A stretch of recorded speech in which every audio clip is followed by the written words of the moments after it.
Semangat pagi. Hari ini saya ingin berbagi mengenai marketing atau pemasaran. Semua dimulai dari yang namanya motivasi. Nah, dalam hal ini pemasaran itu tentunya related atau berhubungan dengan namanya bisnis. Menurut Stanford, bisnis adalah seluruh aktivitas yang mencakup pengadaan barang dan jasa yang diperlukan atau diinginkan oleh konsumen. Sementara menurut Griffin dan Ebert, bisnis adalah aktivitas melalui penyedia barang dan jasa yang bertujuan untuk menghasilkan laba. Bisnis sebenarnya itu adalah menjawab customer, apa yang menjadi gain bagi customer. Gain di sini adalah apa yang membuat dia bahagia, apa yang pernah dia alami, kesedihan yang dia alami, masalah yang pernah dia alami, dan apa aktivitas-aktivitas dari customer. Jadi di sini ada namanya customer profile dari ketiga hal tersebut. Di sini jika kita bisa memenuhi ketiganya, itu yang disebut value proposition. Kalau kita menjelaskan secara terbalik, value proposition adalah alasan mengapa customer mau memilih kita, mengapa dia tidak mau memilih orang lain. Berarti di sini ada 3 faktor yang sebenarnya kita masukin: emosional, fungsional, dan satu lagi adalah nilai ekonomis. Jadi kalau kita hubungkan antara value proposition dengan customer profile, berarti gain creator, kita yang menciptakan gain, manfaat yang bisa dia rasakan, kita deliver, mengobati apa yang menjadi pain bagi customer. Kemudian kita sediakan produk dan service untuk membantu customer melakukan pekerjaannya. Kita lihat dari satu gambar berikut. Ini adalah jeruk. Bayangkan kalau kita menyajikan satu gambar hanya jeruk semata tanpa dikupas, kemudian masalah visualisasi, colornya, warnanya tidak terlalu mencolok atau indah yang memancing seseorang untuk melihat gambar yang kita sajikan. Itu berarti kita belum menciptakan impression, kesan pertama bagi customer. Karena semua hal itu, baik bisnis ataupun non-bisnis, yang paling penting itu adalah impression. Oleh karenanya, apalagi kita melihat era sekarang yang semuanya didominasi oleh teknologi, berarti cara kita menciptakan first impression tentunya dengan menggunakan visual atau image. Jadi kita butuhkan gambar yang sangat menginspirasi, gambar yang sangat mempersuasi, menggoda sehingga customer mau untuk melirik kepada kita. Setelah semuanya itu dari sisi bisnis sudah jelas, kita akan masuk ke ranahnya marketing. Di dalam dunia marketing, sangat dibutuhkan disebut sebagai kreatif. Kita dari gambar tersebut saja sudah jelas dibutuhkan seorang desainer untuk menciptakan suatu kreatif. Sebenarnya tidak harus seorang desainer, karena desain itu sebenarnya bisa kita pelajari. Cuma tergantung dari sisi estetikanya. Baik, sekarang kalau masuk kepada ranah marketing, ada 3 poin. Yang pertama adalah segmentasi. Segmentasi dilakukan supaya jelas kita mau jualnya kepada siapa. Kemudian targeting lebih mengarah kepada marketing mix, yaitu produk, kemudian price atau harga, place, tempat, dan promotion atau promosi. Jadi di sini kita targetnya kepada siapa. Tidak ada istilah marketing ditargetkan kepada semua orang, karena semua orang itu luas. Baik dari sisi budaya, dari sisi etnis, dari sisi kebutuhan, dari sisi edukasi, itu semuanya sangat banyak. Jadi kita harus tentukan targetnya itu kepada siapa. Setelah ada target, baru kita ciptakan positioning. Positioning kalau dianalogikan, satu laci kalau kita letakkan susun barang-barang kita dengan rapi, tentunya nggak ada sesuatu yang mencolok. Tetapi kalau laci tersebut kita buat satu tempat, satu titik, di mana ada satu barang yang bisa kita ngambil ketika dalam kondisi emergency. Nah, itu harus tempat yang sangat mencolok. Kondisi mencolok tersebut itu yang disebut sebagai positioning. Jadi tempatkan diri kita di sepatunya customer. Jadi kita bisa memahami apa yang mereka butuhkan. Itu adalah marketing. Segmentasi, targeting, positioning. Dari positioning tersebut menciptakan yang disebut diferensial. Ini diferensial sebenarnya masih related kepada value proposition. Contohnya, untuk menggeser sebuah batu, kalau dengan cara di gambar yang di kanan, tidak ada lakukan perubahan, berarti tidak ada diferensiasi, tidak ada perbedaan. Bagaimana mungkin bisa menggeser batu dengan mudah? Andai kata bisa kita poles batu tersebut menjadi sebuah bola, itu sudah sangat memudahkan kita dalam menggeser batu tersebut. Yaitu tinggal gelintingkan saja. Di sini gambar smile, differentiation yang paling mencolok adalah gambar dengan warna merah. Karena itu bukan berarti harus warna merah. Bisa jadi kita gunakan warna yang lain. Karena variasi warna itu kan tergantung juga kan. Kita sukanya gimana. Kemudian produk kita itu cocoknya menggunakan warna apa. Nah, dalam hal ini, satu warna yang berbeda, mata kita itu udah langsung melirik ke sana. Itulah diferensiasi. Ini masih contoh sederhana. Tetapi kalau dalam prakteknya, dalam marketing, kita membutuhkan effort, usaha, butuh teamwork, kita butuh lakukan brainstorming dengan tim. Brainstorming artinya kumpul bersama, kita sama-sama kemukakan, berikan ide. Nah, di sana baru bisa kita ciptakan differentiation. Mengapa butuh brainstorming? Karena satu benda, satu produk yang kita lihat dengan teman kita lihat, itu bisa memunculkan persepsi yang berbeda. Satu gelas saja, kalau kita tanya kepada seseorang, ini gambar apa, ini objek apa? Dia bisa bilang gelas. Ini objek apa? Dia bilang ini adalah alat rumah tangga. Apakah dia salah? Tidak, sama-sama benar. Hanya dari sisi perspektifnya. Setelah tadi positioning, differentiation, berikutnya adalah branding. Branding adalah kita menanamkan ke pikiran customer. Setiap kali mereka butuh barang, dia langsung ingatnya kepada kita. Nah, caranya adalah kita harus bisa menonjolkan benefit daripada hanya sekedar fitur. Contohnya, kalau saya jual flash disk. Flash disk ini punya kapasitas 1 terabyte. Kalau untuk orang awam, dia mana mau peduli dengan ukuran terabyte tersebut. Bahkan mungkin saja dia tidak mengerti apa itu terabyte. Tapi kalau kita ubah kalimatnya, flash disk ini bisa menyimpan 1 juta lagu. Mungkin si customer akan berpikiran berbeda. 1 juta lagu, berarti ini sudah sangat menguntungkan saya nih. Nah, itu adalah benefit. Jadi lebih menonjolkan benefit daripada fitur. Walaupun sebenarnya kalau dari sisi teknisnya itu sebenarnya sama. Nah, itulah namanya marketing, pemasaran. Ini dari sudut pandang yang berbeda, tapi sebenarnya sama. Yaitu, kita harus menciptakan perubahan. Perubahan, kemudian yang kedua adalah bagaimana kompetitor itu berjalan. Nah, di sini menyinggung kata kompetitor bukan berarti kita harus fighting, tidak, tapi kita menciptakan differentiation. Karena kompetisi itu selalu ada dan berkat kompetisi berarti kita semakin maju, lebih kompetitif. Faktor yang ketiga dari perubahan adalah customer itu sendiri. Kebutuhan customer sekarang, besok, minggu depan itu bisa berubah-ubah walaupun orangnya sama.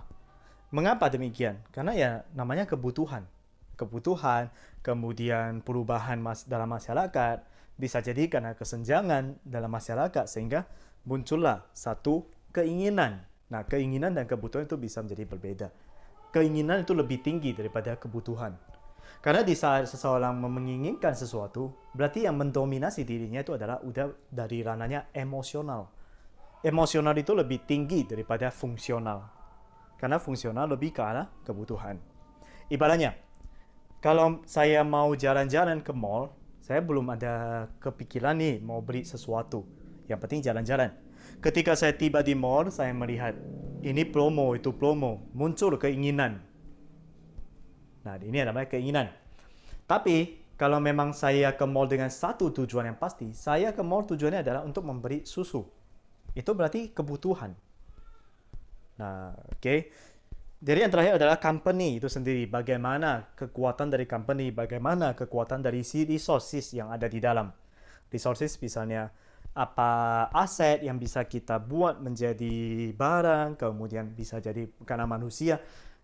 Tim yang kita rekrut dengan tingkat intelektual yang berbeda-beda, bagaimana cara kita mensinergikan. Itu adalah perubahan.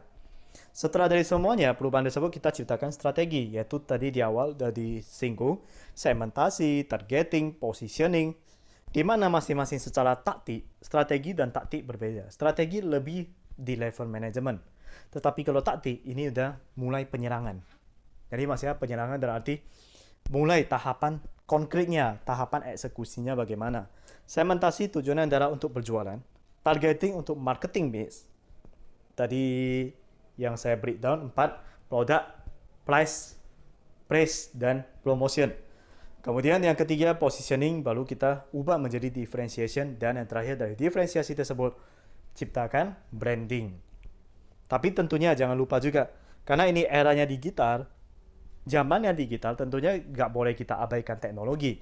Sehingga kita harus memilih channel yang tepat, kita harus ciptakan konten yang kreatif, dan yang tidak kalah penting adalah terus lakukan pengukuran. Karena dengan adanya pengukuran, kita tahu mana yang mau dioptimasi. Nah, di sini teknologi ya. Memang teknologi bukan hal yang absolut yang harus kita gunakan di dalam bisnis ataupun marketing. Tetapi dengan adanya teknologi lebih mempercepat kita mendapatkan goal. Akan tetapi teknologi jangan diutamakan paling tinggi, tetapi harus strategi. Marketingnya bagaimana, baru kita jadikan teknologi sebagai alat bantu, alat supporting. Dengan kata lain, seorang tukang tanpa adanya alat, dia memang tidak bisa bekerja. Tetapi, tukang itu sudah punya pengalaman. Dia akan tahu, oh harusnya untuk menyelesaikan kebocoran di bagian sini, misalnya pipa, saya butuhnya apa? Dia sudah punya knowledge. Nah, setelahnya, dia baru menggunakan tools, alat dari dia untuk memperbaiki. Jadi tools itu adalah supporting dia supaya lebih cepat. Sama halnya dengan teknologi. Jadi, sistem, bisnis, dan teknologi. Ketiganya itu saling bersinergi, saling membutuhkan.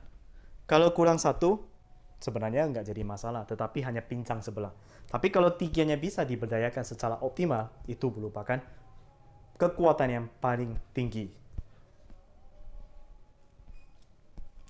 Ada customer journey, bagaimana customer itu bekerja, yaitu dari sisi yang pertama tentunya awareness, kita harus ciptakan, pancing mereka untuk memiliki kesan pertama. Setelah itu consideration. Consideration kalau diambil contoh media sosial untuk menciptakan awareness, ketika mereka klik ke post yang kita upload, itu berarti udah consideration. Mereka udah lakukan satu aksi. Nah, dari post tersebut, andai kata kita punya e-commerce atau website, dia masuk ke website kita, dia lakukan pembelian, berarti udah masuk ke tahapan ketiga, purchase.